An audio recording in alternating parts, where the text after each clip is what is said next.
Hello friends, আসসালামু আলাইকুম। কেমন আছো সবাই? আশা করি তোমরা সবাই ভালো আছো, আর আমিও অনেক ভালো আছি।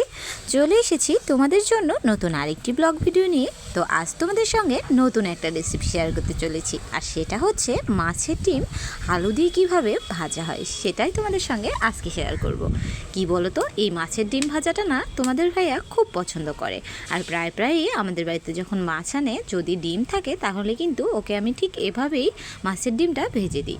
আর জানো তো, আমাদের বাড়িতে মাছ আনলে না ডিম দেখেই কিন্তু মাছ আনা হয়। আসলে তোমাদের ভাইয়া মাছের ডিম খেতে ভীষণ পছন্দ করে। তো যাই হোক, দেখো এখানে কিন্তু আমি পেঁয়াজ মরিচগুলো সুন্দর করে ভেজে নিয়ে একে একে মশলাগুলো এখানে দিয়ে দিয়েছি। খুব একটা বেশি মশলা দিইনি, এখানে শুধু সামান্য একটু আদা রসুন দিয়েছি, আর দিয়েছি সামান্য একটু জিরে গুঁড়ো আর একটুখানি হলুদ। দেওয়ার পরেই কিন্তু মাছের ডিমটা এর মধ্যে দিয়ে দিলাম।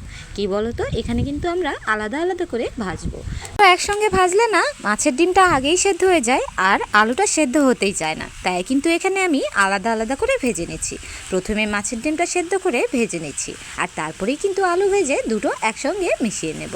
আজকের এই রেসিপিটা কিন্তু আমার শাশুড়ি মার কাছ থেকে শেখা। কি বলো তো, আমি যখন বিয়ে হয়ে প্রথম এ বাড়িতে আসি, তখন কিন্তু দেখতাম শাশুড়ি মা তোমাদের ভাইয়াকে ঠিক এভাবেই মাছের ডিম ভেজে দিত।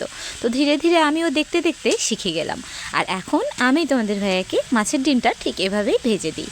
এখানে দেখো আলু কিন্তু ঝুরি করে কেটে নিয়েছি, আর খুব একটা বেশি আলু দেব না, অল্প আলুর মধ্যেই মাছের ডিমটা ভেজে নেব। মাছের ডিম খেতে কিন্তু এমনিতেই ভীষণ মজা হয়, আর তার মধ্যে যদি তোমরা ঠিক এভাবেই ভাজো তাহলে কিন্তু আরও বেশি মজা হবে। তোমরা বাড়িতে অবশ্যই একদিন ট্রাই করে দেখো, তোমাদের কিন্তু খুব ভালো লাগবে। আমি আলুটাও ঠিক একইভাবেই ভেজে নিয়েছি। সামান্য একটু কাঁচামরিচ, হলুদ, লবণ আর দিয়ে দিয়েছি একটুখানি জিরে গুঁড়ো দিয়ে খুব সুন্দর করে আমি আলুটা ভেজে নিয়েছি। দেখো আলুটা কিন্তু ভাজা হয়ে গেছে, আর এখন আমি ভেজে রাখা মাছের ডিমটা দিয়ে দিলাম আলুর ভেতরে, আর এখন দুটো খুব সুন্দর করে একসঙ্গে মিশিয়ে নিচ্ছি।